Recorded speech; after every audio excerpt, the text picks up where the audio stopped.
Hello, everyone, and welcome to Digital Love Languages Sharing Sessions, Wednesday edition. This is the second and last Zoom/Twitch stream of 10 weeks together. So thank you to everyone joining on the Zoom and on the Twitch. I'd like to start by inviting us all to honor the land where we are.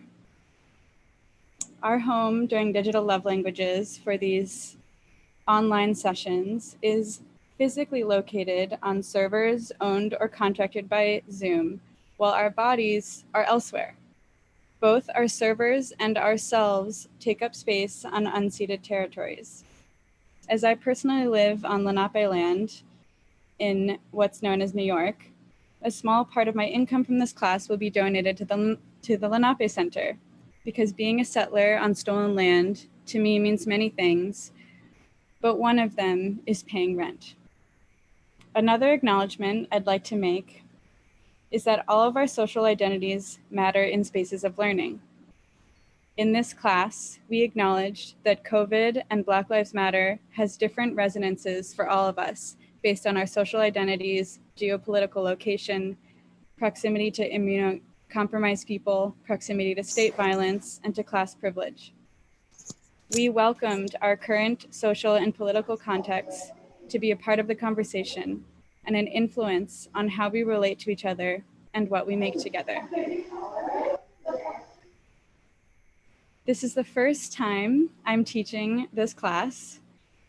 It is the first time I have taught a full semester online. So I'm really excited that it's ending, and I feel really proud of it as a collective endeavor. And of course, it's the first time that all of the students have taken the class. Digital Love Languages is a temporary school, a collection of students and stewards, a learning society, and meshed in coded systems.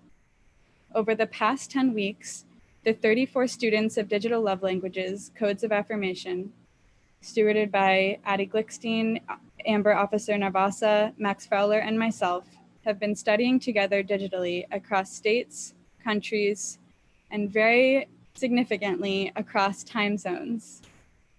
Today, we will share our explorations in cultivating code as a love language that can be gentle, healing, and intimate.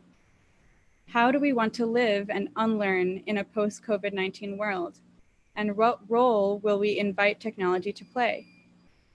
Digital Love Languages is about building poetic tools for online communion through a reintroduction to computers and a reimagining of what computation can be. Can code be a poem, a gift, a prophecy, a love letter? This class is a call to action for expanding computation's capacity for fostering interdependence and becoming grounded in computational environments like the terminal, the browser, and the text editor. In this class, we wrote love letters in Python, HTML, JavaScript, CSS, and Bash. And for many of us, it was the first time.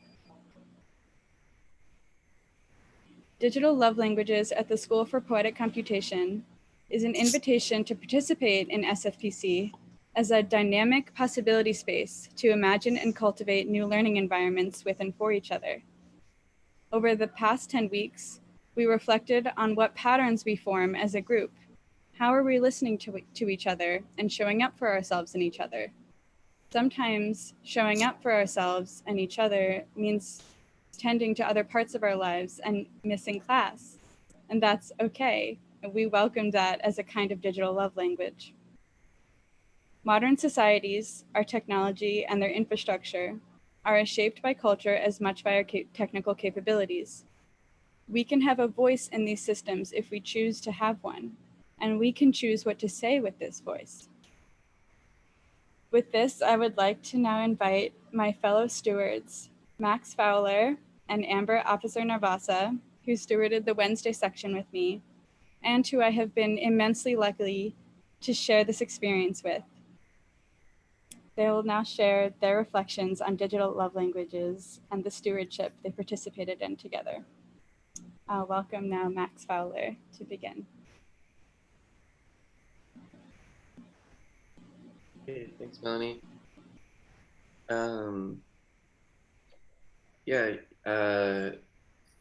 yesterday for the sharing was really special for me. It just like made me reflect on this whole experience and realize like it's kind of like see it in its entirety, and also just seeing everyone's work was like really inspiring. So I'm actually, yeah, I'm really looking forward to doing it again today and seeing your sharing. And I just wanted to share this small thing. Through this class, I was inspired again, just like how simple a website can be really nice, and like even small gestures can be very moving. So I just started playing with this, and I might right now it's just this comic strip on top of a background, but I also wanted to share it just to have one more. It relates to the class a little bit. After a rain, mushrooms appear on the surface of the earth as if from nowhere. Many do so from a vast underground fungus that remains invisible and unknown. What we call mushrooms, mycologists call the fruiting body of the larger, less visible fungus. Uprisings and revolutions are often considered to be spontaneous. From Hope in the Dark by Rebecca Solnit. I like this in general, but I was just also thinking about it with our class, in that the way we're on Zoom kind of feels like we're invisible and no one would even know what we were talking about, and yet we were having this experience that was affecting us in these different ways. And yeah, with that, I will pass to Amber. Thanks. Wow, yeah, it feels so impossible to say anything that would sum up the experience of the past 10 weeks, but I just feel really grateful to all of the students and participants. I think talking about these topics in class every week and hearing your ideas during office hours also deepen my own love practice and my ideas of what love and code as love can be. And recently, inspired by the class, I started, where is it? Started working on this project, which is basically an AI trained text generator that generates letters about a future without prisons. And it's trained on text by some Black feminist writers that have been really significant to me. So this one says, after the last prisons fell, the salt of their ties to each other, we bound up with one another.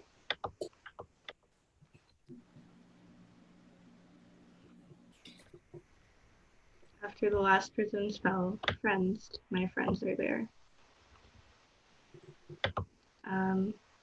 And yeah, I think I came into TAing this class with a lot of questions about the ways that the concept of love is often weaponized, especially in classrooms or nuclear families or the nation state, and used as an excuse to like control or surveil people. But I think in the process of this class, it's reminded me that the practices of love that feel really true and honest to me are also practices of freedom dreaming and abolition.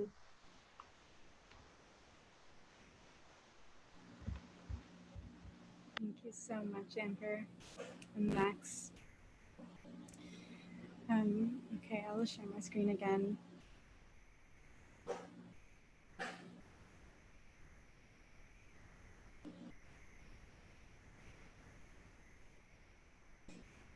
On the first day of Digital Love Languages, we asked, in our memory of past and present, what have been and are becoming digital love languages for you? We considered what kind of relationships can hold love for you. How does the digital harm and how does it hold? In the transition between sharers today, between thinking the last person and inviting the next person, I will share an example of a digital love language, either from this activity that we participated in on the first day of class, or inspired by what the students shared in that moment today. Digital Love Languages is a class that rests on the premise that a world where all our software was made by people who love us is possible. This class also comes from an ongoing realization in my life that the most important things I've ever learned were learned from relational dynamics, were learned from within relational dynamics of love and support. At once a revelation and a banality that my highest educational degree was earned not from a university, but from my friends, parents, and lovers. It is from here that this class comes from a space of expressive gratitude towards you, my friends and collaborators, and teachers for sharing in knowledge with me, for making me believe in learning as an accessible space of pleasure, exploration, and intimate communion.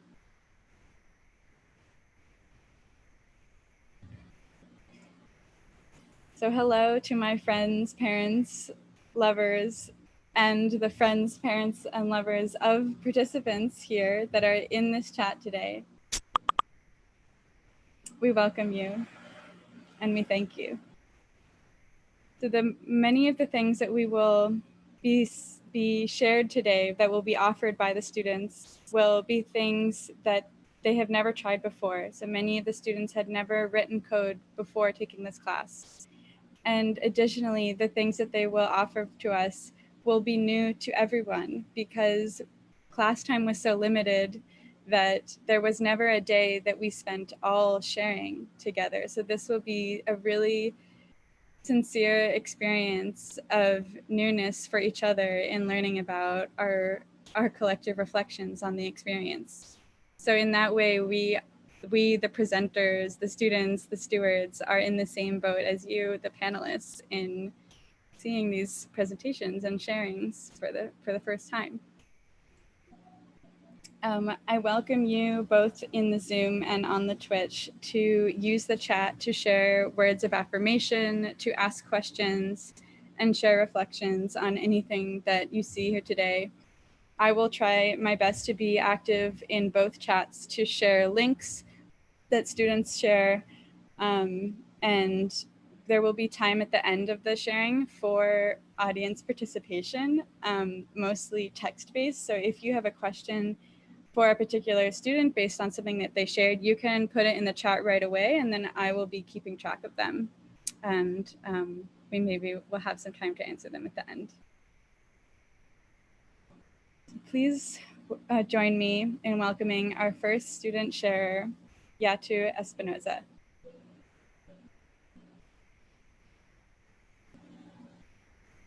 Oh, let me share my screen.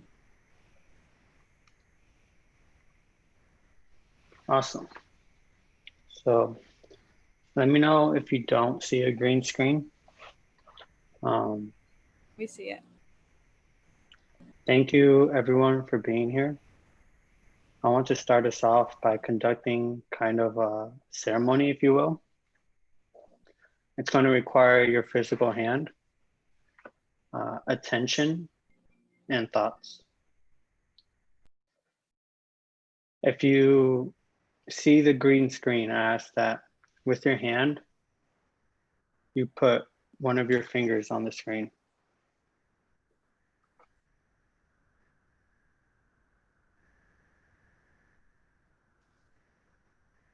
We are now entering. Place your second finger on the screen.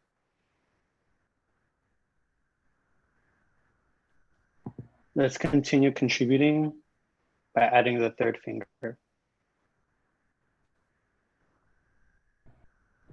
Let's introduce the fourth finger. And then finally the fifth.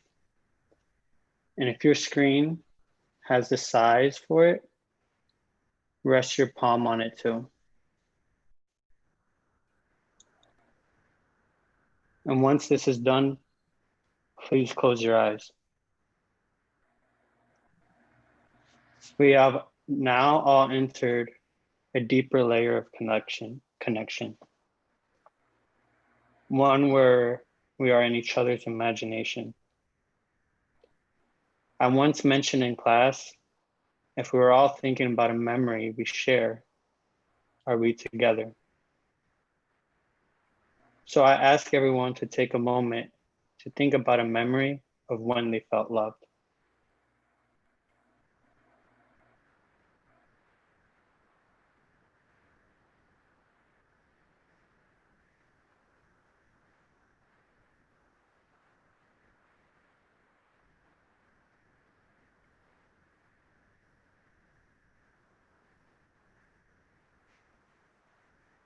Open your eyes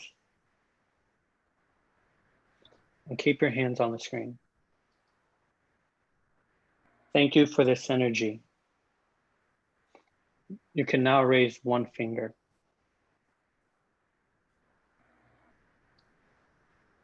Now the second finger. As we return, the third finger. Drifting one more with the fourth.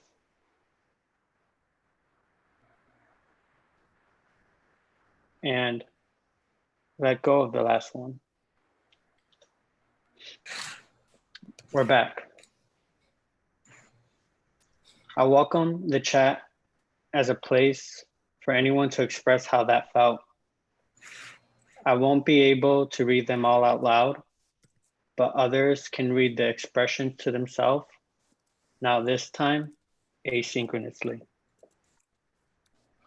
With this, I would like to end with an acknowledgement. Digital love languages to me is an experience, always an experience. When Melanie describes an example of digital love languages as transitions for my next fellow classmate and lover, know that our experience within this realm of digital love languages is kind of a reverberation down a network of people. And it's awakened by our connections of memories of our past love experiences. It serves as a possible guide for future ones. I hope this ceremony could be reflective of such, where we all connected, imagined, and then now awakened now with all the other connections of what people describe as love, and more specifically digital love languages. Thank you all for this experience. And with that, I'm gonna have special, there are some people I would like to say thank you to. And I'm gonna put it in the chat here because I wanna be mindful of everyone's time, and on their own time, they can look at that. So, and also encourage everyone to like read what other people felt and see if any of that resonates with you. And the last thing I will say is like a personal statement is, Melanie once said, we're always programming. As in, some people think that when you write code, that's when you are programming. And I had this thought of making it on a website, and I made it on a keynote, but I've still programmed it. And so keep in mind that for all those who may not be aware, you are always programming by your actions, and a code isn't just some words in a computer. It's some things that we live by and abide by. So thank you for participating in this ceremony with me, connecting with each other's imagination. And I left a link for everyone I'm thankful for in the chat, and that's all. Thank you so much. Thank you so much, Yatu. And I really encourage you to see the link that Yatu shared, and later I'll put in a link that has a list of projects and ephemera from Digital Love Languages. And there are some other things that Yatu contributed and made during the class that I really recommend that you check out. A digital love language is communing with 115 people across Zoom and Twitch, all touching their fingertips to their respective screens. An act of social programming performed by Yatu. And with that, I would like to invite our next sharer, Alliah George. Thanks, Melanie. And thanks, Yatu. Like everyone's saying, that was an amazing experience. And yeah, I want it to happen again. It should happen at the end again. So I'll share my screen.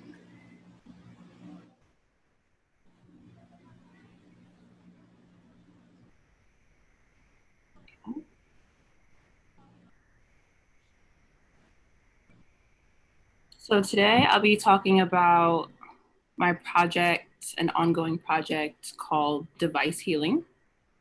My project Device Healing stems out of a need to feel more embodied and feel more holistic in my being in digital spaces, and to engage the mind, body, and soul, because I feel like these are experiences that we don't often have in these environments.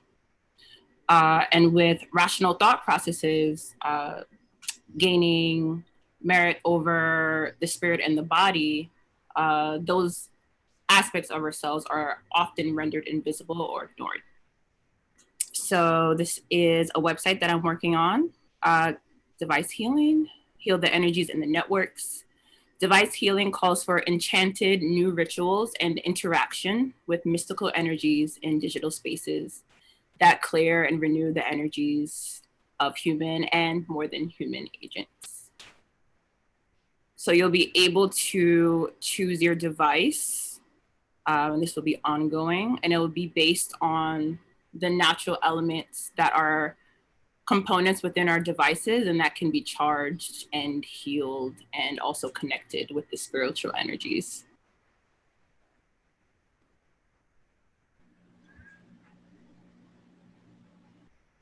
So every class, I was inspired to think of technology otherwise, speculatively of possible futures and alternative ways of being.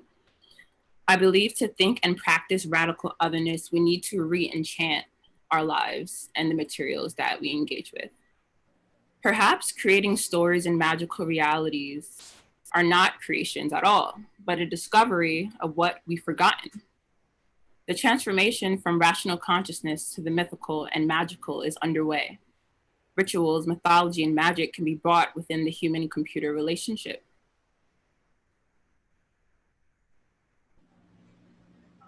Can we code with invisible energies between elements and bodies? Are the divine or ancestral forces in the networks? And can there be transmission of spiritual energies in cyberspaces? I believe yes. So now being closer to our devices more than ever, I think it's important to know that our devices are sensing bodies and that they absorb energies. They absorb the energies that we inhabit, constant news cycles, energies of incoming text messages, calls, video chats, and social networks. So device healing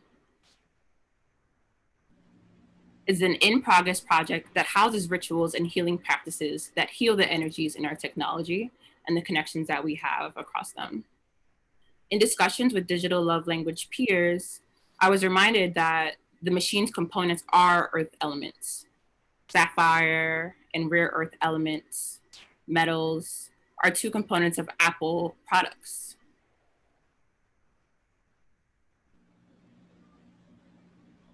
So there are many things that we can connect with the higher frequencies that are all around us. And I think that sound is a specific way that I like to engage with that. So it's really cool. There's this frequency, it's 528 hertz, and it's the love frequency. And the love frequency is able to add love into the components of your devices and networks of the webs that it's connected to. So today, I'd like to initiate a ritual across our computers and devices, and the spiritual energies and the healing energies will infiltrate it and hopefully clear some of the negative energies or the old energies that are within them.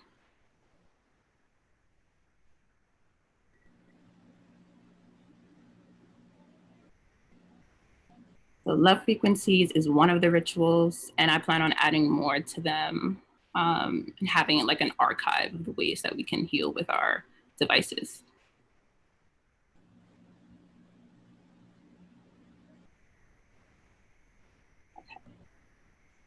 So I'd like everyone together, if we can think about what is loving to us, and really connect with and feel our desires and what we love.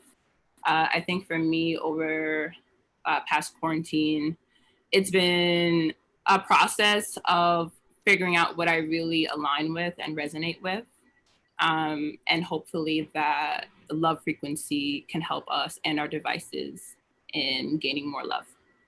So I'll play the music, and then you can sit back, relax, and feel the loving frequencies. You can write down what's coming up for you. You can write it in the chat. And I'd love to know what's coming up with the love frequencies.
So I think, this can go on for 2 hours. And I think it'd be really cool to have this kind of like start the day for your device or end the day for your device.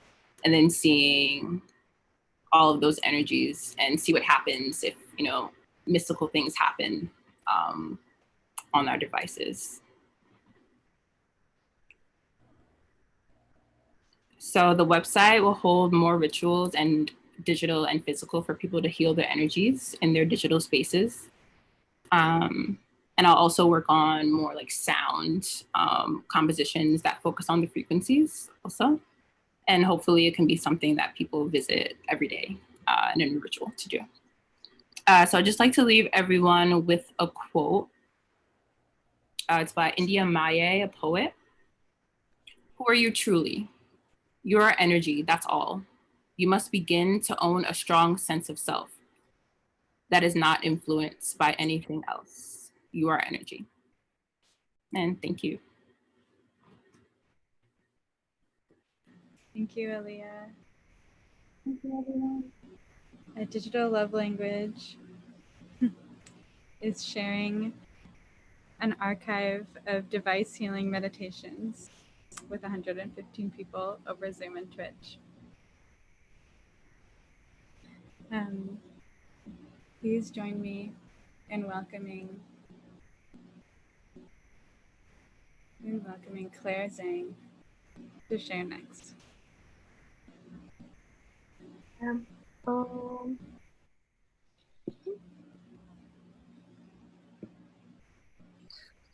Hi, I'm Claire, and this is from our very first project when we did a liberatory learning environment and our ideas of that. And I took an illustration where, like, my idea of love often manifests in terms of light, and I illustrated light as a very soothing and egg-shaped kind of illustration, and juxtaposed it with a poem that I wrote thinking about what a liberatory learning environment would be like. So I'd like to read that. Goes, soft light wavers through willow whips, dappling loose leaf on flap.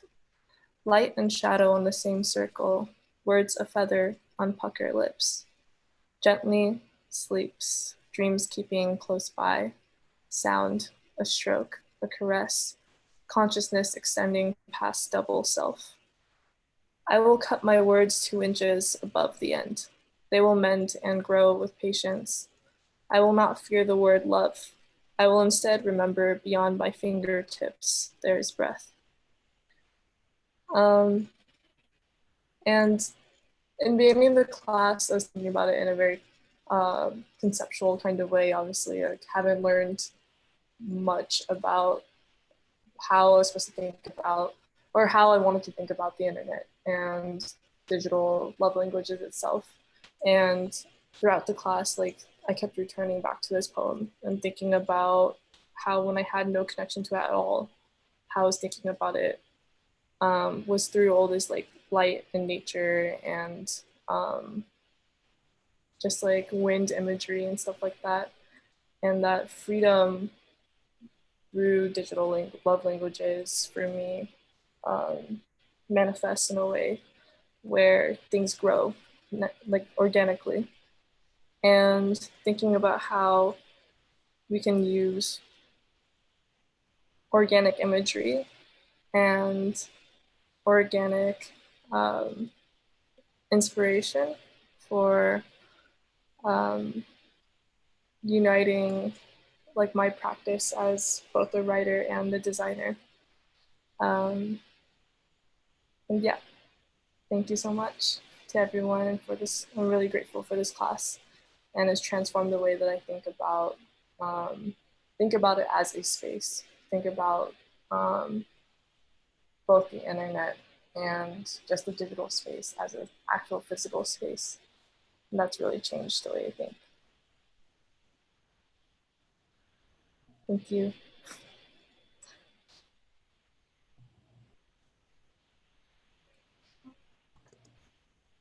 Thank you, Claire. An example of a digital love language is planning the future and our dream lives together over text.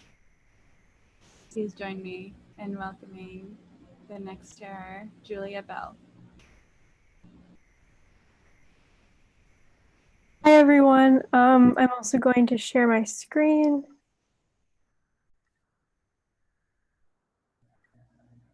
Great. So, sorry, I'm positioning the Zoom bar. So this is my digital love language. I made this based on the prompt that was code as a gift. So thinking about how you could use code to give someone a gift. And I ended up making this space for my friend Gretchen and I, and today I'm going to share that space with this group. So this idea came from a conversation I had with my friend Gretchen, where she was saying how sharing online content and making recommendations for people is her love language. And so I started thinking about how that is such a big part of our relationship, but there isn't really a place to do that. Or well, there are many platforms, but there aren't many places. And so I decided that I wanted to make a place for us to share content together. And so I started with the question of what makes a digital home, but I think that to actually build a home takes time and reciprocity. So the question kind of became, what is the architecture of a digital home? And then I ended up with this home, which I've made here and I've shared with her. And so this is how I'm going to experiment, or well, we're going to experiment with sharing content with each other. So this is our content cottage. And the way that I hope that this works is that when we come into the house, we'll be outside seeing this floor plan. And then when we go in through the front door, we'll see this form, which we can use to put links in here and then write something about them and then place them in one of these rooms. I won't do it right now, but we've already started using it, so I can show what it looks like when we've done it. So say, for instance, we've put stuff in the bedroom, and then one of us can go and see what the other person has left here.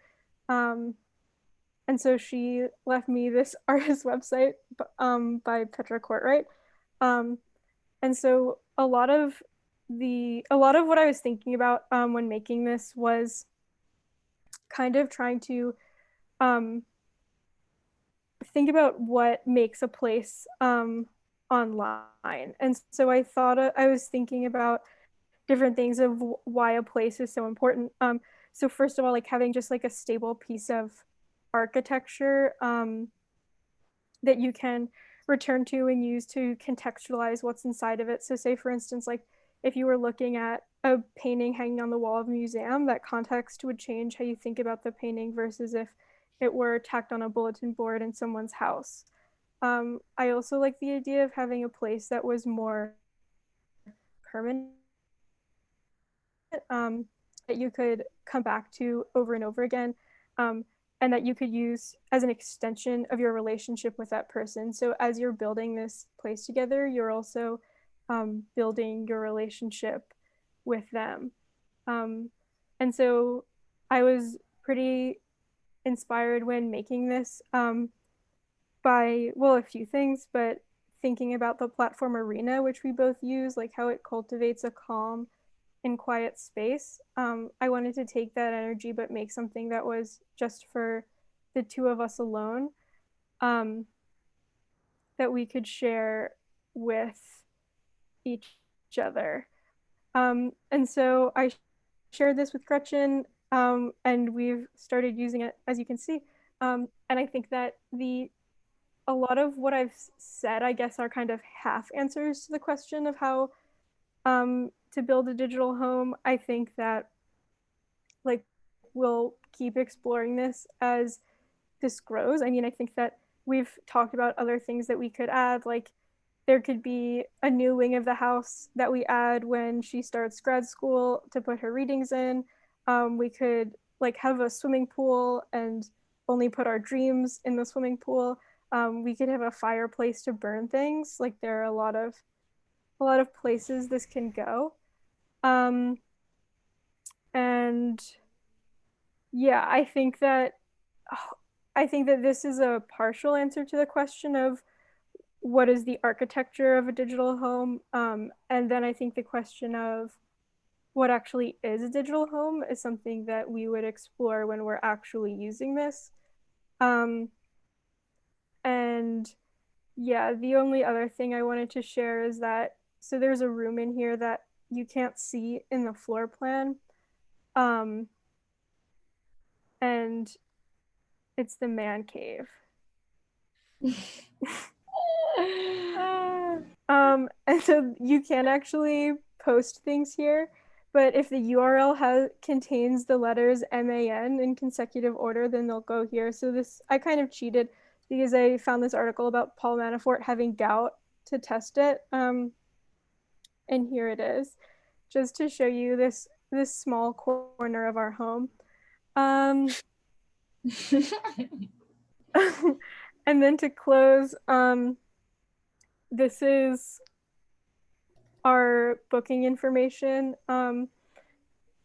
So when thinking about creating a digital place online, it felt important to say that we were renting it, because as Melanie said in their intro, that when we're online, the space that we're taking up is not something that we can entirely see and not something that we can presume to own. And so this is, the concept for this is a rented summer cottage. To conclude, thank you to everyone in the Digital Love Languages class for thinking about this question of what makes a digital home and coming back to it so often, especially for everyone who has helped me resist defaults and cliches when thinking about this idea. And thanks for coming into our home. Wow, thank you so much. For this transition, I'll share a message that someone put in the Twitch chat, and because I know a lot of you won't be able to see that, and it also won't be recorded. So Tayun says, I love the references and execution of the cloud cottage and how personal and intimate it is. A digital home usually feels like Google Home, a surveillance device, or a sterile cloud storage, but this project feels closer to how I'd like the architecture of the web to be.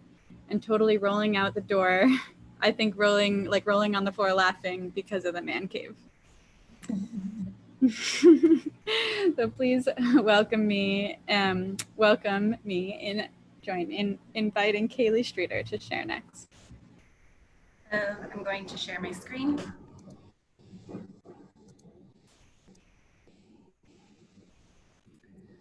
And here we are in a map to my brain. And I'd like to share this not as a website or an empty page on the internet, but this is a special map that holds links that I've been collecting for the past 8 weeks in a bookmarked folder called Article Website Dump. And rarely do I have the time to go through my links calmly and without an agenda or without looking to share them with a specific person with a specific thing in mind. So this map makes it difficult to find exactly what you're looking for. And in doing so, it invites you to interact and it invites you to be patient in the same way that my brain works. One time, a friend told me that they wish they had a guide on how to love me. And this is not quite that guide, but I hope that it helps opening tabs and conversations that I'm thinking about. And equally awkward to searching through this website for my links and messages is my code. This class has invited me to think about coding as something that can be not efficient and very messy. And so my code reflects just, and a lot of conversations we had in class and with Emma Ray is about commenting and how commenting can be an act of love in itself. But the comments for the map to my brain are not to collaborate or teach or allow me to find where I am within Glitch. It's to go on in tangents. It's to thank people for helping me. And it's hidden throughout my links and text in the same way that my thoughts are hidden in my open tabs in my brain. And so please take a minute to read my thank yous and acknowledgements. And then also with my remaining time, I would like to give everyone a chance to close the tabs on their computer that they no longer need. And maybe one day there will be a Chrome extension for this that allows you to thoughtfully and carefully decide which tabs to close, which tabs are necessary. My Zoom is not necessary anymore, so I can gently close this. Do I need to send something to a friend? Do I need to revisit an idea I recently had? Do I need to take a note? Or do I need to leave it in the map to my brain and come back to it another day?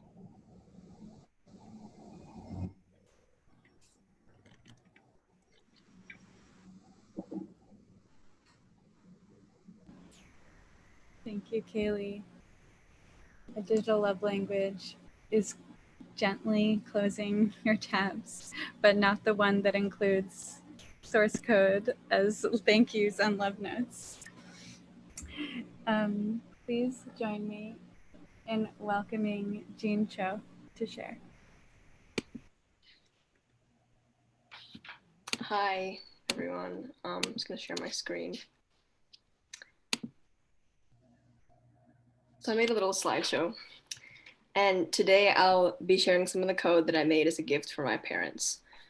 So one way that we practiced using code as a way to express love in this class was to make folder poems.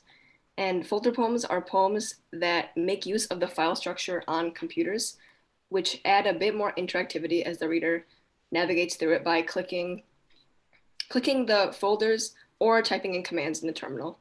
So my gift to my parents was a folder poem. So for some background, I'm now a freshman in college and I just finished moving into my dorm, just back here. And as a little send-off, I wanted to make my parents something special. So I made a folder poem entirely using command line script in my terminal on my Mac, where I reminisced on the past 18 years of my life growing up under them. So how I shared the poem with them was I just downloaded the poem on their personal computers without telling them, so that when they do happen to find it someday, it can be a nice little like sentimental surprise. And on the left here is a screenshot of the general layout of the poem. I have like, hi dad and hi mom. And so I showed this using the tree command, which was gifted to us by Melanie when we were learning about folder poems. And the text files here are actually just little notes or like letters. So I guess this is less of like a folder poem, more of like a folder collection of love letters using the file structure.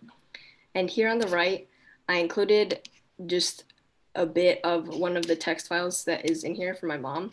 So it's thingsI'llmiss.txt. I made both my parents each their own things I'll miss, just because I wanted to like personalize it to each of them. And so I'll just read some of the stuff. So like I have long walks with no destination, spontaneous TJ Maxx strips, dyeing our hair together, squishing Ivy. Ivy's our cat together. Long talks, laying in your bed randomly, complaining to my brother Benny, to you. And then this is Korean, but specifically your myochi, specifically your oding, and like just, this is just some of it. But so I didn't want to make anything too like, anything that I included in this things I'll miss thing too big. I wanted it to be like little moments that we share together occasionally. So it was more of like, when they do find it, she'll just remember this little thing that we used to share together when I used to live with them like full time. And even though I do not have any control over when they see this, for this particular file, I kind of hope that they see it like later in the future, like maybe a couple of years later, so that when they do find it, it can be like a nice little memory thing. And I have some homework. So I'm assigning all of you the project of making a folder poem for someone in your life that you appreciate, but you don't let them know enough. And it doesn't have to be a folder poem. It could be like an email or a text or a DM or like snail mail, just anything, just a random act of kindness to brighten their day. And lastly, I just wanted to thank Melanie and all of the stewards and guest speakers at Digital Love Languages. The only other programming course I had taken prior to this class was a little like boot camp for Swift. So I went into this course with pretty limited knowledge on coding, but with a general idea of how the computer science or like tech world works. And what really struck me for this class was the way in which we were taught coding in digital love languages. Melanie and the guest speakers really focused heavily on using code, not just for a physically profitable outcome, but rather as a means to express love and care and like kindness, which is really different from what I had initially thought about like computer science being. And I just wanted to close by thanking everyone for showing me a different side to the world of computer science, and that code can be a loving thing.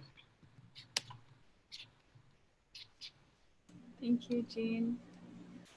A digital love language is definitely leaving a surprise folder on your parents' computers filled with older poetry.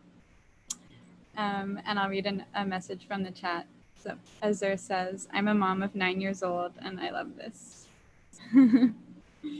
Please join me.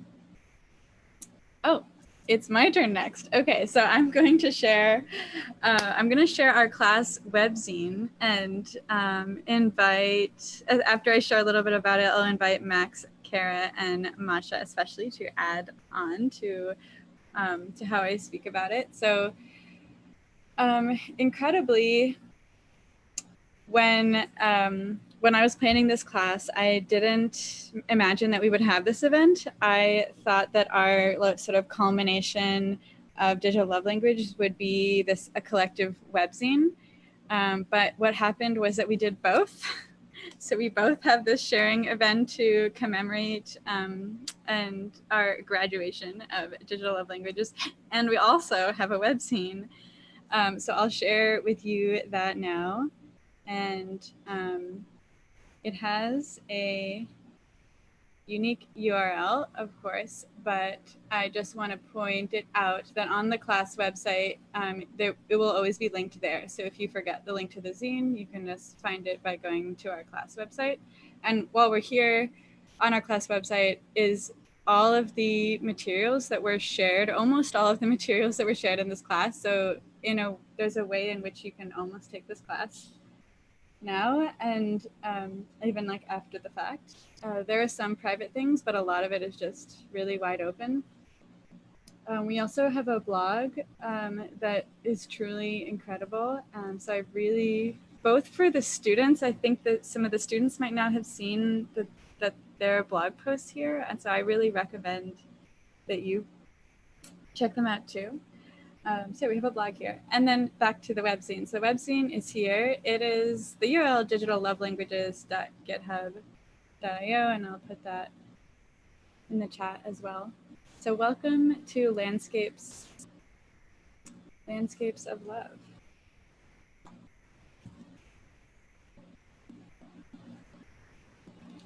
Landscape of Love is a webzine made by the students and stewards of the Digital Love Languages class of 2020. This webzine is a collaborative, non-hierarchical collection of the materials, projects, and ephemera gathered over the course of 10 weeks. Here are some sketches of the initial planning meeting from which this space was conceived, drawn by Masha, Kara, and Hillary. Max, G, Amy, and myself and many others contributed code and blobs to these living landscapes. So these are Masha's and Hillary's drawings based on the initial conversation around what the webzine would be, which I wasn't even present for. And this is what it became. So you can just click on these blobs and find materials, projects, ephemera, homework assignments, responses to prompts from the whole class. So this is a love letter to a speculative liberatory learning environment. These are some vibes that we collected. We have quotes,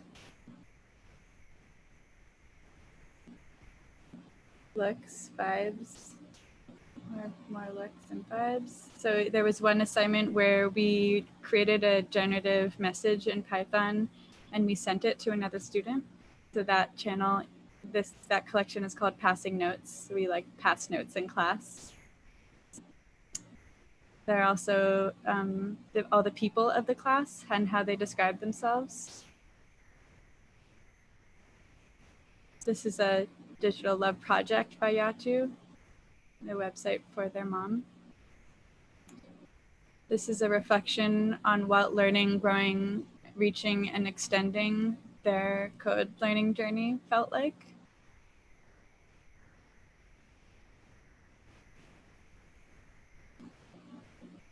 This was Max's mushroom, and it kind of is endless. So much material was generated over the course of 10 weeks. Max, Kara, Masha, who thought a lot about this and worked a lot on it. Would you like to add anything to what it felt like to collaborate?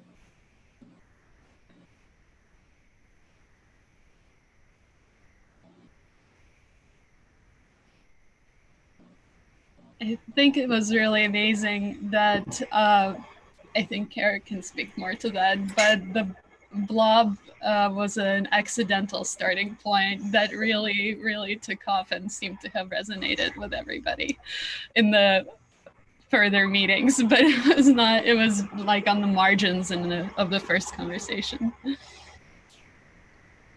Yeah, I think it's interesting that my gesture for any object at all was like this like an abstract shape that folks sort of just got into as a way of sort of creating this landscape. And I don't know, it's kind of an interesting way where like a seed is planted and then sort of expands. And I think in a lot of ways it's also a reflection of lots of moments in the class where, you know, something happens and then people take it and can be expanded upon in different ways. And yeah, it was a fun experience to sort of create this like conceptual idea of, or trying to conceptualize things that maybe we were feeling and into a space and have collaborative calls about it and such. So yeah. Max, would you like to share? I don't have too much to add. It was yeah, it was an interesting like kind of social experiment of just watching people change things too. It made me more interested to see just like when people can just add whatever they want to a website and like seeing what it becomes. Yeah.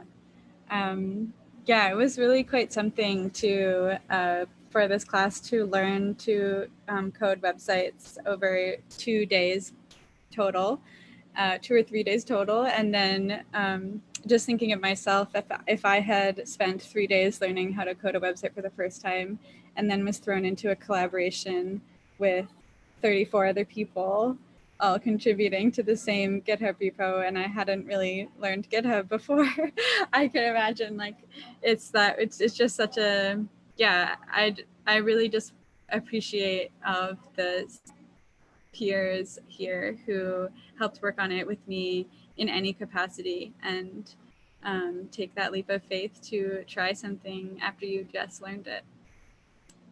It's a really honor to collaborate with you. So please welcome me in inviting Roux Ravago to share. Thanks, Melanie.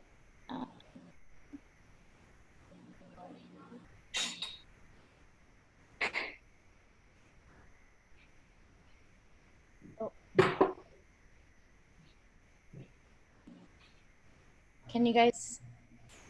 Mm-hmm. Okay, good. Thank you, everyone. It's been super amazing seeing what everybody has done and thought about. I'm gonna start off with this. Can anybody guess what this is a picture of? You can just shout it out. No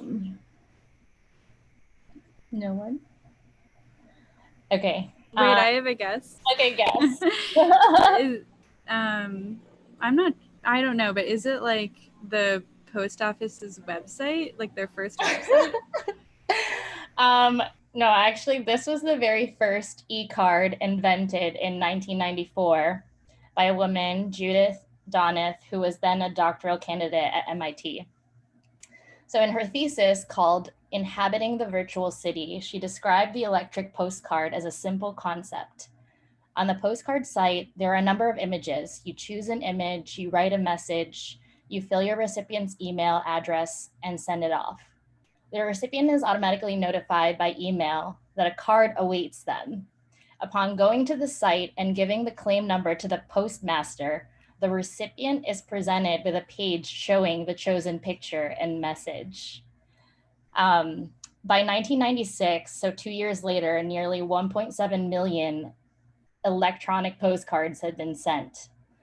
And so they became really popular because they were a little gift that you could send to check in with someone and keep in touch without having to say much. As more people used it, though, remember when e-cards were a thing in the 2000s, as Amber and I were talking about, it really, sometimes some could argue that it replaced other modes of keeping in touch that required more time, thought, and energy. And e-cards started to feel more impersonal and something like an afterthought.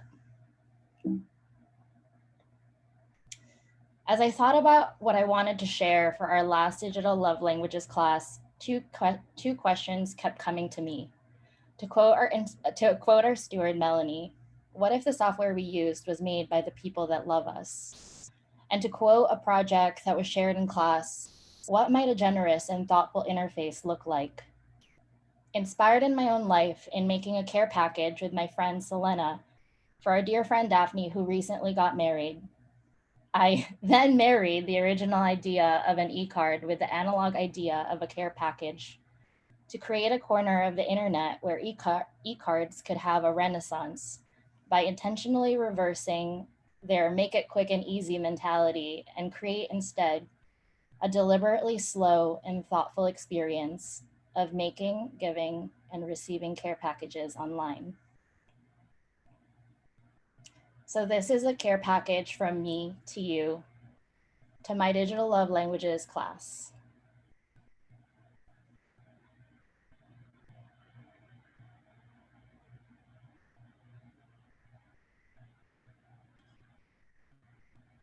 Oops.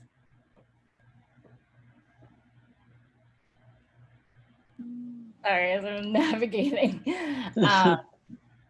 Okay. This is a compilation. This is a compilation of things I made for you and the things we made for each other. I hope that you can handle this with love and care. Again, to quote Melanie, if the software we used was made by people that love us, they would take all of their favorite lines from poetry they love, remix those words from that body of text to create new poems, record themselves reading out loud, and pass that note to someone. And in this case, I had done it for Leah. They would share screenshots of love looks and quotes to someone. I love this one especially. Love not just a feeling one has, but also as a marker for a whole constellation of things that one wants to experience extremely. Love approximates a space to which people can return, becoming as different as they can be from themselves without being traumatically shattered. It is a scene of optimism for change, for a transformational environment.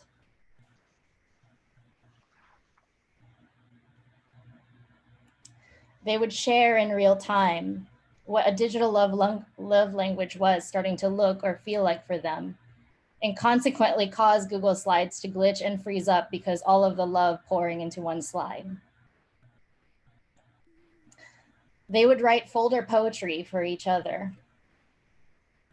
Folder poetry is a practice of using the structure of a computer folder organization as a new kind of poetic form, like the haiku, or iambic pentameter, by naming and nesting folders and files we can create, unfolding narratives, rhythmic prose, and choose your own adventure poetry.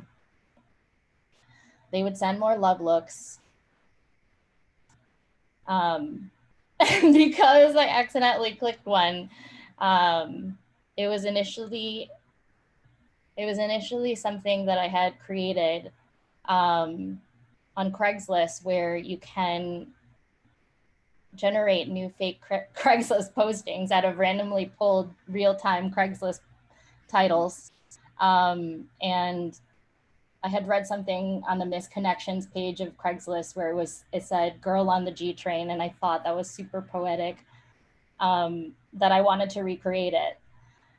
They would also hand code round robin a webzine as a loving practice of abolition. So each person takes one person's code, add to it, pass it to the next person until we've all added a little bit of code to each other's, and then bring it all together in a collective zine. They would stretch and grow and expand what they could do and write an algorithm that waxes poetic, generating completely new sentences out of large body of poems scraped from a website. So this is one I called A Beautiful Soup. And I wanted to read 2 lines that I found really poetic out of creating this. And devout with insomnia, perfect on the train, I thought one night it was you.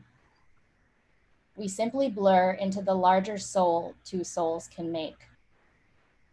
So this is just a sentence, but what it kind of took to get there was all this work in which Max patiently and Melanie patiently helped me figure out how to create an algorithm that essentially is like a second hand that clicks all of the web page links in one web page and then scrapes all of the poetry text to then create a huge body of text where you can pull from and create new poems.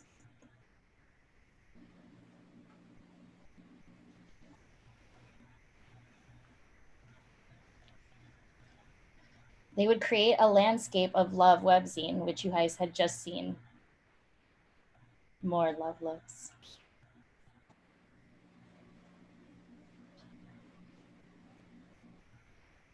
Last but not least, Melanie had mentioned this before, but this class was something super extraordinary for me because it helped me really rethink what code could be and what could we make with code. And I think in the last 10 weeks, we were able to use this code to build an internet that loves. And so I wanted to thank a lot of people that helped me create this project. And I'll send it in the chat, but I want to end with a thank you to my digital love languages class for sharing and cultivating a thoughtful and generous space that loves, heals, and affirms. Your presence and your questions gave life to what's possible, and you've expanded my eyes, my mind, and my heart forever.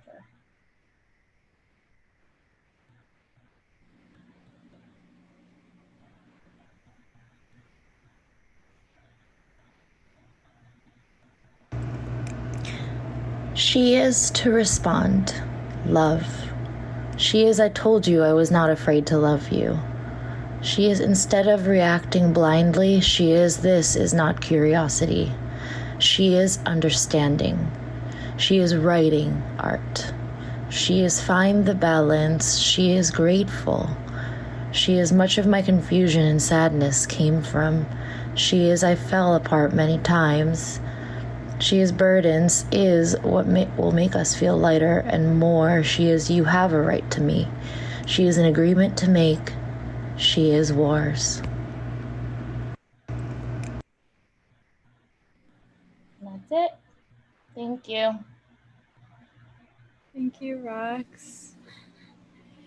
Thank you so much. To transition to the next person, I will share that one of the first times that I ever heard of a piece of code called a love letter was a project that Emma Ray made that Rox based their love letter on. So it's very beautiful for me to have been partly inspired by Emma Ray's love letter to Code Societies when Emma was a student in Code Societies and I taught it in 2018. Become a love letter that Rox made for this class, Digital Love Languages. So just really like special to me and like in a full circle kind of way. Yeah, so thank you Rox and Emma. Please join me in welcoming Ingo Raschka to share.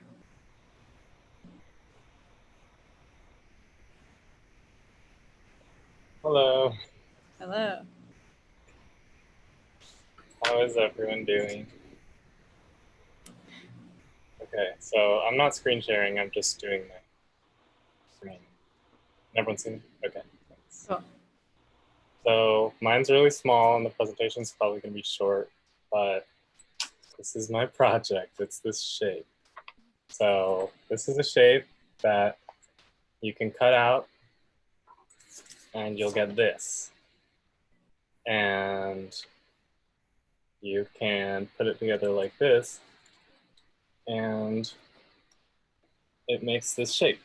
So this is supposed to be a little model or a representation of the geometric shape that your head makes in relation to a screen, or even an image. It doesn't even need to be a screen. Anything flat or any type of image, any flat art will put you in this relationship with it. So it's like the cone of vision, how if you can see anything, that means it's within a cone from your eyes. This is the reverse cone. So this is the reverse cone of vision, and it's pointing to the fact that you're trapped with the art by art. So like every time you look at a screen, every time you look at a painting or a book or anything, it's putting you in the reverse cone. So that's just a thing that I thought of, and I like it because I just like thinking about how things relate to each other physically, and especially when you're in the digital world, things get so abstract, and like I like to keep it very I don't know, grounded or whatever. But I don't like to, but it's refreshing to remember the physicality. So that's why I like Alliah, your presentation, and Melanie talking about how everything in the computers comes from the earth and comes from the ground. I guess this is a similar, just in terms of thinking about where you are physically, and I always think about that because, you know, like if you're in bed and you wake up in the morning and you go on your computer, sometimes that keeps me there for hours, and I'll remember the reverse cone and I'll think, oh my God, get me out of here, and then I'll leave. So that's what it is. It's a little reminder, and I put it on my website so you can download it and cut it out if you want. But another reason I like it is that you don't need to look at the image. You know exactly what the shape it is, because it's a really simple shape, I think. Like I just freehanded it. Yeah, that's my thing. That's my presentation. Thank you, Ingo, for the reverse cone. Yes, please welcome the next chair, M.E. Sparks.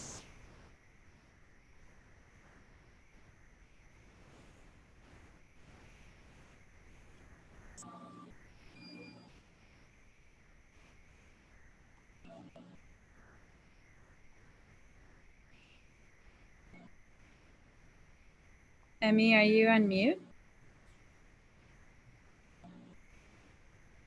She might be. Oh, there we go. Can you hear me now? Yes, we can hear you. Okay. And I'm going to try to share my screen again. And there we go. So I wanted to start, I guess, at the website that I've reached through a lot of play and experimentation, and maybe work backwards from there and just kind of speak to my process and some ideas I was working through.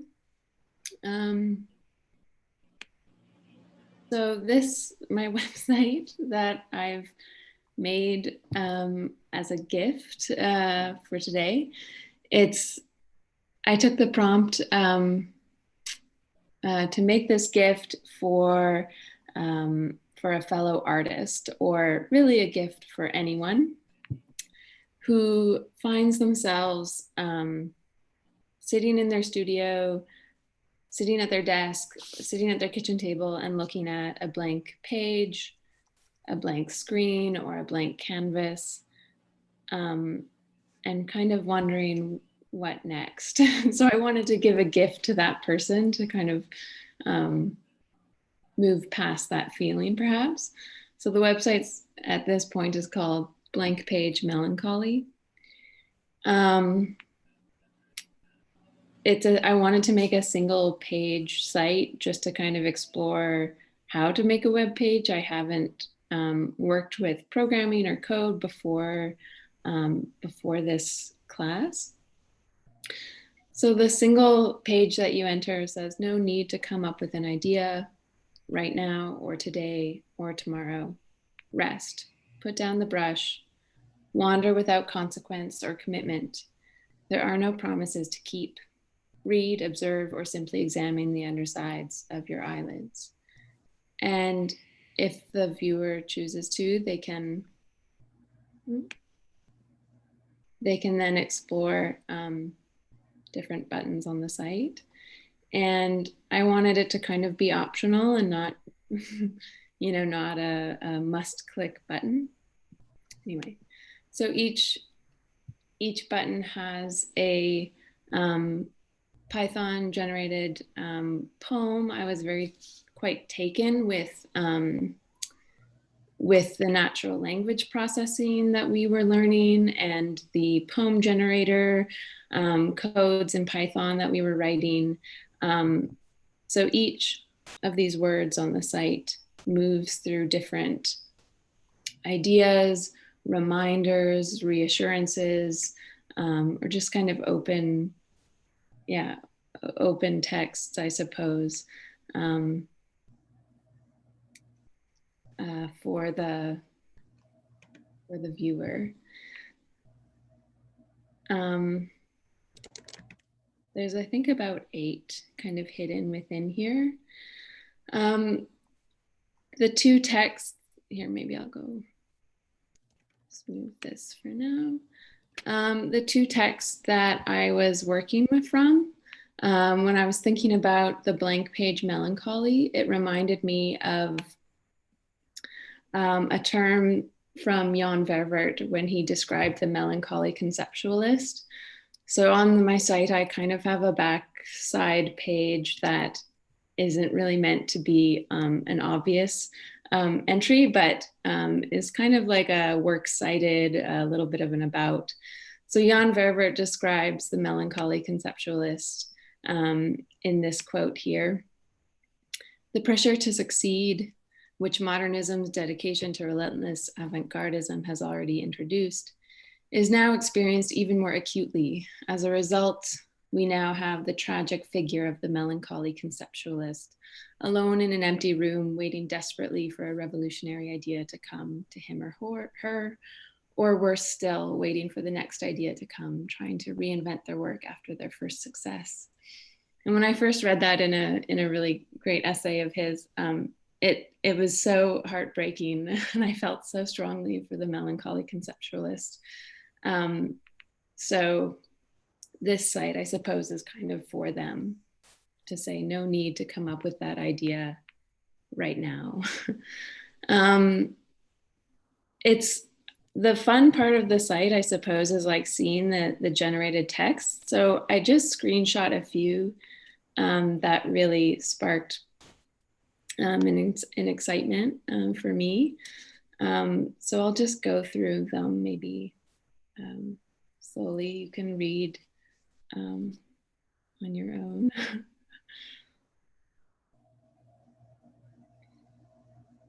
Oh, and so the texts that these are drawing from and using through the natural language processing and the poem, kind of the poem generator code that I wrote, the texts are from Jan Verwert's essay that I was initially referencing, and also from an essay by Brioni Fair about Eva Hess's studio practice. And I wanted to use those 2 texts as source texts because they spoke to the way artists exist in their studios. They both spoke to the way ideas are generated and how we, how we think through materials. So I thought that the language and the vocabulary in those texts fit really nicely with the kind of random generation that I was working with in these poems. And I would love to share this site because it is really nice to just go through these and see the differences that are generated as different words are replaced. Right now it's hosted on a local server on my own computer because Glitch didn't seem to want to work with the spacey library that comes with the natural language processing. But once I get this hosted on an external server, I will share a link because again, going through these on your own, I think is really nice. There's just a couple more.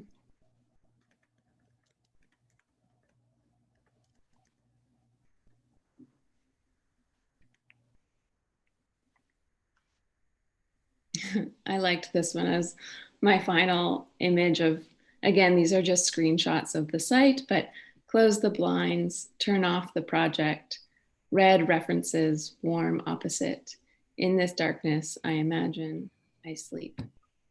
And it was one of the final screenshots I took and I thought, oh, that's a nice closing message. Yeah, so that's that. And I just want to say thank you to Melanie and the stewards and the students of Digital Love Languages through this project and through this course. I think the biggest thing I've learned is to remind myself to be open and vulnerable and kind of remember that, you know, what I thought were my abilities or skill levels or that I can exceed those and I can push beyond those. And having never coded or never programmed before, that was, I think, the most exciting part of being here, and realizing that I can do these things. And I think that comes with a lot of vulnerability. So Melanie created a really safe space for that. So maybe I'll end there. Thank you, Emmy. Thank you for your vulnerability. Thank you for trying, for learning, growing, reaching, and extending. It's really cool that you hadn't coded before and shared this with us today. Someone in the chat said, I love how patience is continually explored through all of the digital gifts shared today. And yeah, patience or a kind of non-efficiency was something that we talked about a lot. And with that, I would like to offer, inspired by Emmy's sharing, that a digital love language is a button that you don't have to click. Please join me in welcoming Jenny Lee. And so we'll have 3 more sharers, and there'll be time for a closer of some kind of audience participation. And I'll really leave that up to everyone to share things in the chat, to ask questions. Yeah. So please welcome Jenny Lee.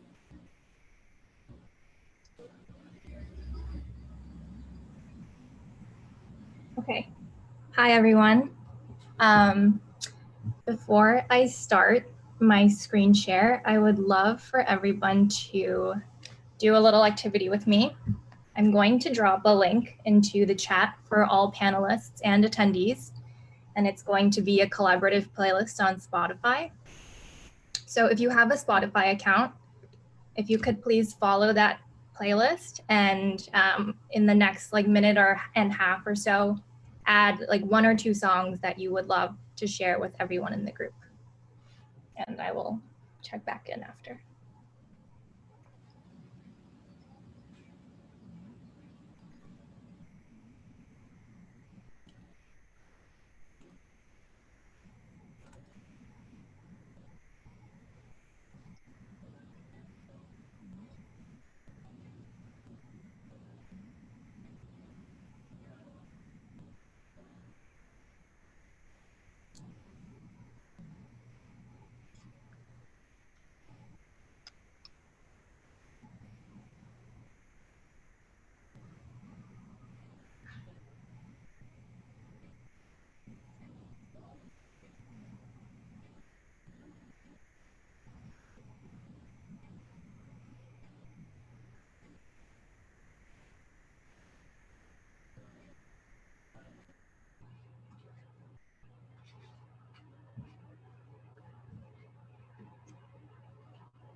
Okay, so don't worry if you haven't gotten a chance to add a song or you don't have one that you immediately want to add right now. But let me share my screen. This playlist and the link exist on a site that I coded, a very GeoCities-esque site called distance.fm. And the idea behind this was when we first started the class, Melanie asked us to consider our digital love languages, as a lot of us in the class remember. And I think the thing that I thought about immediately was how much music sharing, digital music sharing, was a part of how I express love online. Whether that be sending a loved one a song or curating a playlist for a specific somebody, or a collaborative playlist like this one. And so it only made sense that we would create a collaborative playlist together as a class, and that we share the kind of intimacy I feel when I share music with my loved ones together. And I think the thing that I really like about collaborative playlists on Spotify is that Spotify doesn't allow you to make it public, meaning if you went to my profile without the link, you wouldn't be able to see the playlist or access it. And so it really is kind of a private space, a private folder of music for anyone who has access to the link. That's currently everyone in this class and in this presentation. And so, yeah, I think the fact that you can only access it through this button that I've created, where if you click it, it will lead you to the playlist. And from that point, you can follow the playlist and add your own songs. And my kind of hope for Distance FM is that it kind of grows into like a network of DJs who share a touch point with at least one person in this group, meaning, you know, one person can share this with their loved one or a family member or someone else they want to share this experience with, and that person would then receive this Distance FM link and have access to the playlist and add their own songs. And from that point, I want this to be kind of a growing and living playlist that encompasses kind of that safe space that we've all experienced through this class. And I'm hoping as the playlist grows, so will my coding skills. And then the site itself can become a little bit more responsive and have more interactive aspects to it. But for now, this is Distance FM. And just to end, I wanted to thank Melanie and the stewards and everyone else in the class for creating such a safe space online. I really don't think that prior to this class, I was very intentional about how I navigated digital spaces. And I think that probably hurt myself and other people that I've interacted with on digital spaces in the past, unbeknownst to me. And so this class has allowed me to be more intentional and thoughtful about how I explore sharing digital spaces with people. And I'm really grateful for that. So thank you. Thank you, Jenny. And yesterday during the sharing session, Amber was in the chat and was like, oh my God, there should be a Digital Love Languages collective playlist. And now here we have one. So thank you, Jenny. I linked it in the chats for the Zoom and Twitch. And another digital love language that was shared on the first day of class was sharing voice messages right when you wake up about your dream or initial thoughts before you start the day.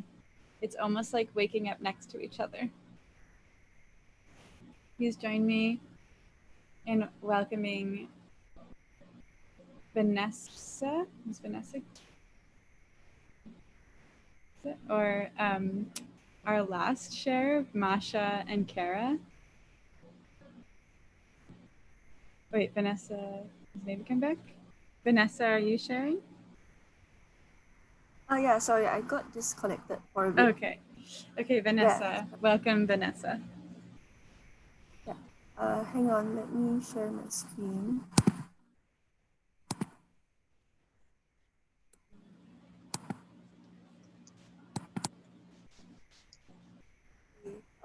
Hi everyone, I'm Vanessa. I'm currently based in Singapore, which is in Southeast Asia.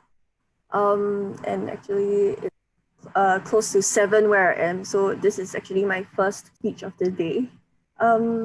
So I want to start my sharing by answering this prompt that Melanie gave us during our very first session together as a class. So in our very first introductions to one another, Melanie prompted us to say a word that characterized our past few months. So now in the very last lesson, I'd like to share with you the word that I've been thinking about and that I've been feeling that I've only now given a language for. And that word is asynchronous. So being asynchronous is as literal as being in different time zones, where the sun is always rising from where I am, but it might be setting where all of you are right now. Being out of sync also arises from coming from. So over the course of the weeks, I also started noticing different rhythms, which can mean being on different circadian rhythms as I learn to attune my mind and body to that of others from across the world. It can also refer to days when my internal rhythm is out of sync with what the world demands of me, such as work duties or other obligations. So all this to say that I've always been interested in the inevitable gulf between two people, or the disconnect within myself between my intention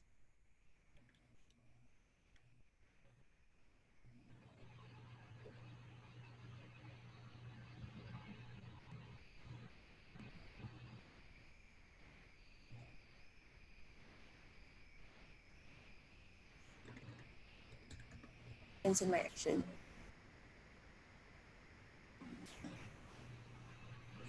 Vanessa. Yeah. Hi. Hi. It's just cutting out a bit, but we're still with you. Oh, okay. Okay, let me share my screen again. Sorry.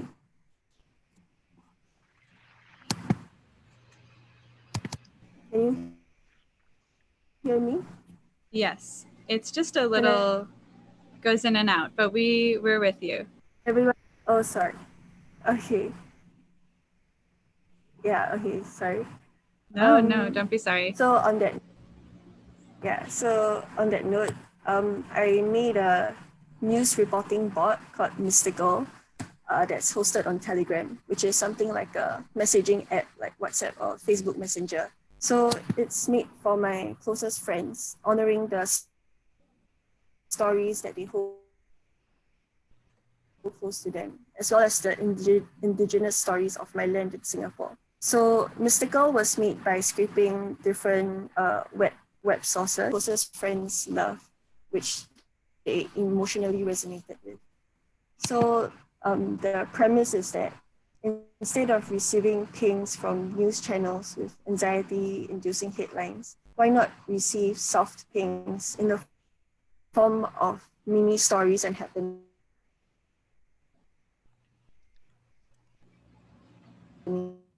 I made this bot where you can send different commands. You can press start and you can trigger it to narrate a story. Yes, I also made like a mystical news channel which generates different news stories every hour. So I'll just read some.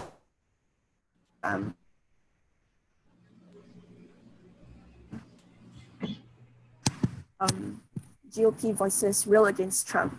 I wished it more than an unexpected visit from the one was Singapore crushes ivory. I had a large bosom, a womanly figure. So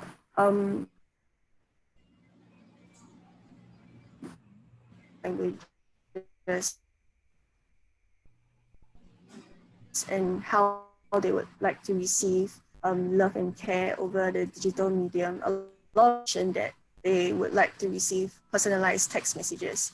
So I decided to put this on Telegram instead of Twitter, because Twitter, being social media, fit through to receive different information. So I thought Telegram was like a quieter platform for them as well. So it's a current work in progress, and I think as I dive deeper into Python, I hope to expand its functions and give it different commands. Yeah. So with that, I would like to thank everyone in this class who have contributed to a unique and precious learning experience that was both meditative and taught me different ways of being in sync with others through code, both virtually and emotionally. And actually, when I signed up for this class, I think one of the things I wrote was like, I wanted to learn how to create a bot. So I'm very glad that this class has pushed me in ways to program in a very safe space. So I truly appreciated that. Yeah, so that's all. Is my internet still breaking? It's good. Yeah. Thank you so much, Vanessa. Thank you for being in and out of sync with us. A digital love language is a soft thing, a mystical bot. And will you share the link to join the Telegram in the chat by any chance? Yeah, I can share the news channel, but the bot isn't live yet, so I'll fix that up in a bit. Yeah. Okay. I'll share the news channel. Thank you. Please join me in a warm welcome to our last Digital Love Languages cohort of Summer 2020 sharers, Masha and Kara. Thank you, Melanie.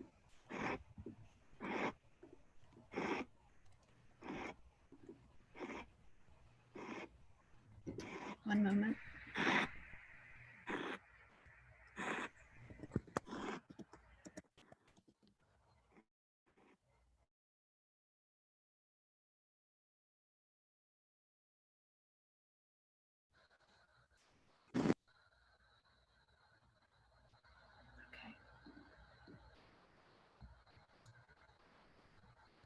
Kara. Thank you.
Code can be performed over chat.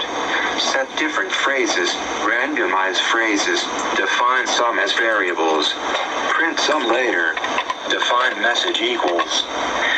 Kara, 9:58 a.m. Message equals love between two stones. You, 9:59 a.m. Define stone. Message. Performance. Sharing across glass flatness. Kara Holder, 10 a.m. Portal. You, 10 a.m. Insert expanding tunnel warp. You, 10:01 a.m. Define, how do you feel about these 10 weeks? Non-intimidating introduction to logic. Ways to bend logic. Kara, 10:02 a.m. Print. Print uninhibited. Kara, 10:04 a.m. Practice equals communing across time and space. You, 10:05 a.m. We don't have to move uphill. Kara, 10:06 a.m. The stone is a memory. You, 10:06 a.m. We have windows into stony memory collections. Stone. Kara, 10:11 a.m. A module can contain executable statements as well as function definitions. These statements are intended to initialize the module. You, 10:12 a.m. Thoughts underscore from underscore 10 weeks equals random dot incantation. Open. Portals underscore to underscore stones dot txt. Kara, 10:14 a.m. All memories are traces of tears. You, 10:15 a.m. Lib, common underscore new underscore language dot py. You, 10:17 a.m. What are the chances of seeing a shooting star in a city? Kara, 10:20 a.m. Shooting star equals asterisk. Less than 0.0001. You, 10:23 a.m. The universe will reciprocate. Goodbye expectations. Masha, 12:57 p.m. Code can be performed over chat. Set different phrases. Randomize phrases. Define some as variables. Print some later. Define message equals. You, 12:58 p.m. Message equals love between two stones. Masha, 12:59 p.m. Define stone. Message. Performance. Sharing across glass flatness. You, 1 p.m. Portal. Masha, 1 p.m. Insert expanding tunnel warp. Masha, 1:01 p.m. Define. How do you feel about these 10 weeks? Non-intimidating introduction to logic. Ways to bend logic. You, 1:02 p.m. Print uninhibited. You, 1:04 p.m. Practice equals communing across time and space. Masha, 1:05 p.m. We don't have to move uphill. You, 1:06 p.m. The stone is a memory. Masha, 1:06 p.m. We have windows into stony memory collections. Stone. You, 1:11 p.m. A module can contain executable statements as well as function definitions. These statements are intended to initialize the module. Masha, 1:12 p.m. Thoughts underscore from underscore 10 weeks equals random dot incantation. Open. Portals underscore to underscore stones dot txt. You, 1:14 a.m. All memories are traces of tears. Masha, 1:15 p.m. Lib, common underscore new underscore language dot py. Masha, 1:17 p.m. What are the chances of seeing a shooting star in a city? You, 1:20 p.m. Shooting star equals asterisk. Less than 0.0001. Masha, 1:23 p.m.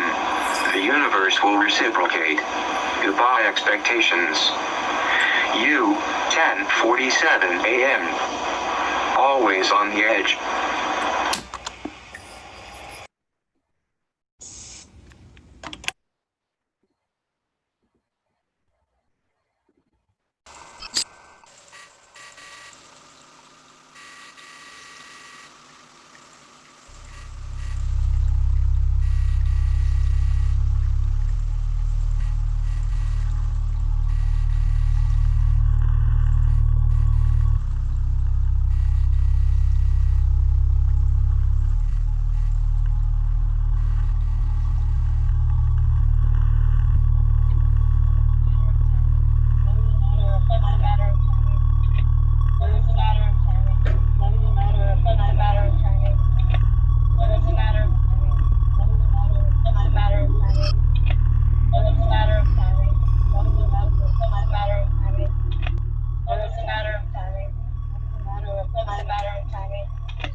Digital love languages. Digital love languages. Digital love languages. Digital love languages. Digital love languages. Digital love languages. Digital love languages. Digital love languages. Digital love languages. It's a matter of time. It's a matter of timing. It's a matter of timing. It's a matter of timing. It's a matter of timing. It's a matter of timing. It's a matter of timing. It's a matter of timing. It's a matter of timing. Digital love languages. Digital love languages. Digital love languages.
It's a matter of timing.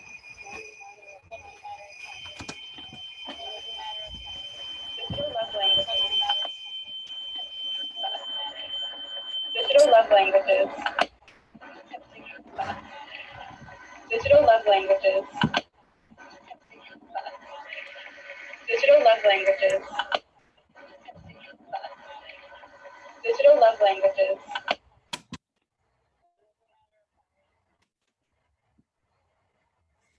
Wow. Thank you so much. I have no idea what that looked like to others or sound, but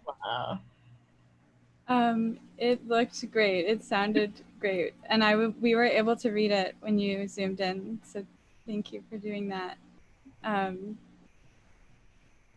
It reminded me of one of my favorite pieces of writing about anything that I've ever done that was written by Amber. So I'm going to read that now because it just really reminded me of what you both shared. Amber wrote while they were a student at Code Societies, "This is hard to put into words, but I feel like Code Societies has taught me that the world is more malleable than I knew. that I have the power to influence physical and digital space, that the possibilities for speculative design and visioning are so much more expansive than I thought. Relational and digital interfaces feel more alive now. Code Societies made me realize how much trepidation or doubt I still had about interacting with my computer, with code, with the world. I feel like it returned me to a sense of play that I had been looking for. I feel so much more possibility now in every part of my life. And they said that here, admitting that you do not understand, that you are falling short of what you wanted to do, and that you need the support of others, is a magic act of naming in itself, a way of creating the communities of learning and care that you may have been searching for, a way of refusing educational standards that expect us not to ask, not to desire, to not honor the needs of our own minds and bodies, to not admit places of confusion or unknowing. So thank you, everyone, and thank you. Thank you, Masha and Kara and Amber and everyone who shared today. I have little notes on how we'll end, and then for everyone in our attendees and in the Twitch, you have, I guess, yeah, actually we'll take a moment and everyone can raise their fingers and in the chat share words of celebration for everyone who shared. So congrats. And you're graduated, graduated from Digital Love Languages, so congrats. Thank you everyone in the chat and everyone who shared and everyone who participated in any way. I want to take this moment to thank you especially to our special guests, Emma Ray and Netta Bomani.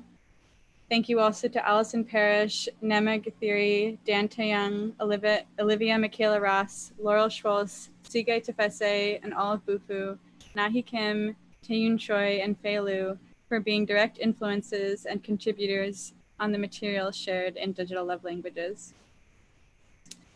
Also want to thank everyone who is in non-Eastern time zones, because I can't really conceive of the mental acrobatics that you did every week in figuring out what time office hours were, what time you were meeting, what time to send me things by. So I just really appreciate that labor that was extra that you did. And I'm gonna share this document in the chat. And it is for all of our guests. If you want to reach out to anyone or want to know their first and last name, we put some of the contact info for you in this document. And I'll close with saying that as this class was a class that rested on the premise that a world where all of the software was made by people who love us is possible, I want to close by saying that in participating in this class and through the gifts that you made here and shared here today and throughout the past 10 weeks, that world is a little bit closer to being true, in that we enacted that world by making small acts of code for people that we love. And then,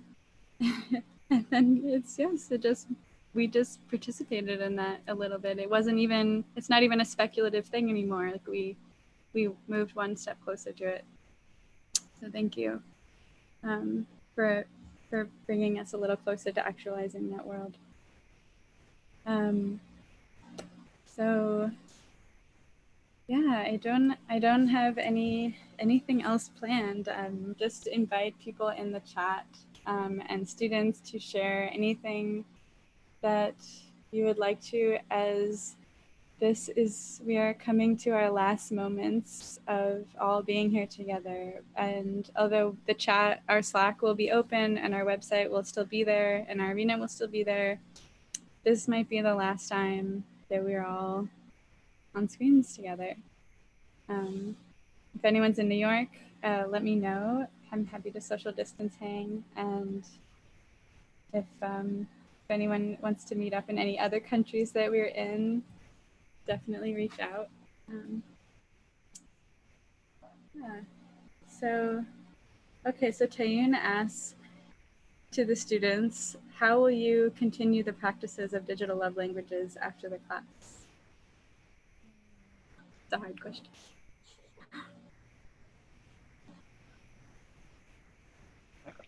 I think that one part of it is that we already do it, and some of us just may not be aware.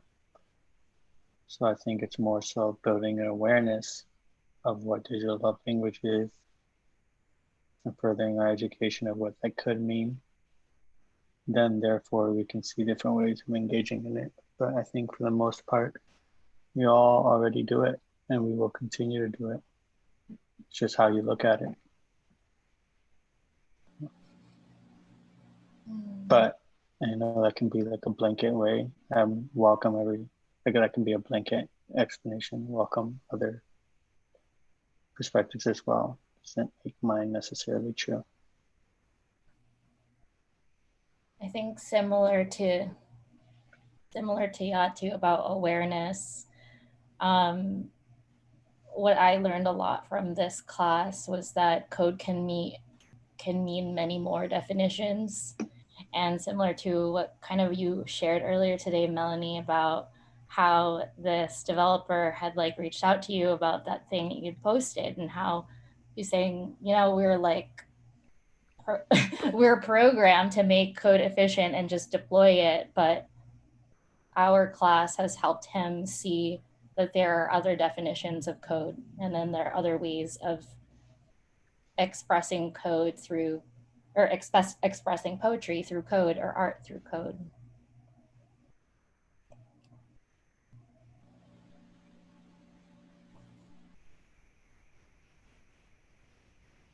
Another answer to that question from yesterday's section, a student, Alliah, is going to continue to practice digital love languages by teaching their two best friends how to code.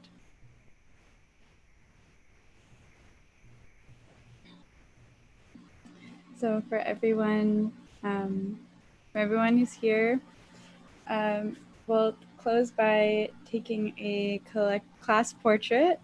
So if you have a piece of pen and a paper or a favorite object nearby, just take a moment to write a message to each other that we'll hold up for a screenshot.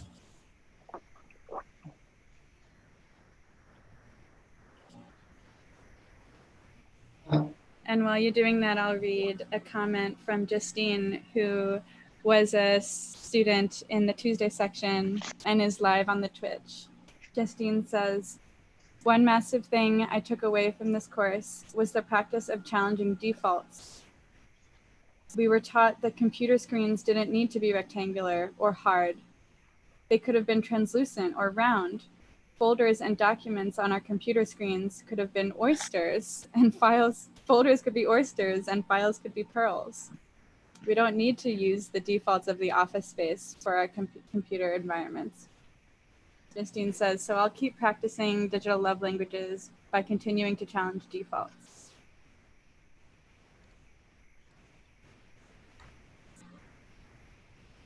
Okay, I'm gonna write my message too.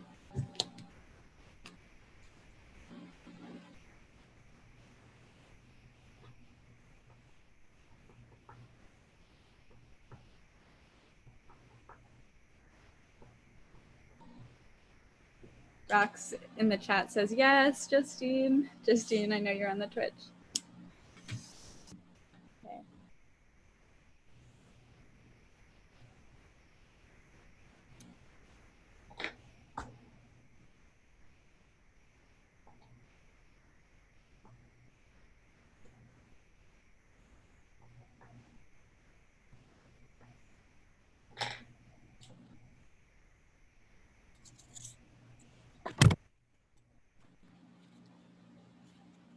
Let me know when y'all are ready.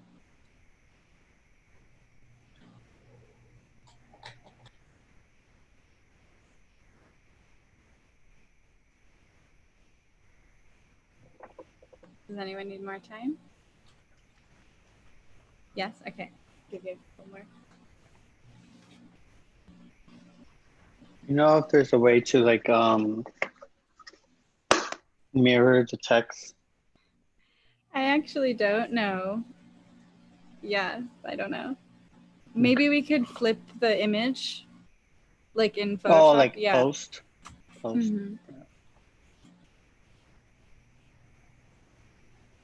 I think you can do it in the settings of Zoom, like in the top right, top left corner. You can click on the tick sign. Which sign? In the top left corner, there's like this green color tick. You can click on. Yeah, you can click on video. Then there's the option to mirror your video. Oh, I got it. Awesome. Thank you. Yeah. Okay, cool. I'll do Masha. that too. Wow, it's so Right. different. There's a green check mark. Yeah, it looks like a shield. Oh, okay. Okay. So mirrored or not mirrored? I guess we'll all, No. we will click the green check mark so that the text is, yeah, so then I won't do it in post.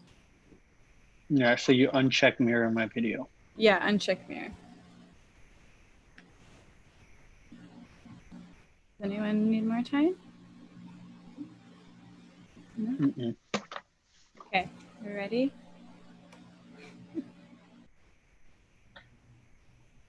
Command Shift 3.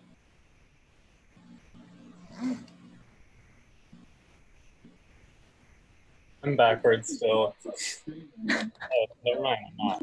No, you're good. You're good. Okay, I got him. Nice. So yesterday we closed, I ended the Zoom on a shared breath out. So I'll do that unless someone else would like to do anything else before. We have a garden in the Zoom chat. Someone put in the Zoom chat. How does that sound? Okay, actually kind of inspired by Amber's Code Society's sharing. And I'm really good at now counting down for that because of, yeah. Okay. So I'm going to count down from 3, and then I'll inhale for, then we'll all, after I count down from 3, we'll all inhale for 3 seconds. And then during our exhale, I'll end the Zoom. Okay, are you ready? This is goodbye. Well, let's say goodbye. Okay. 3, 2, 1.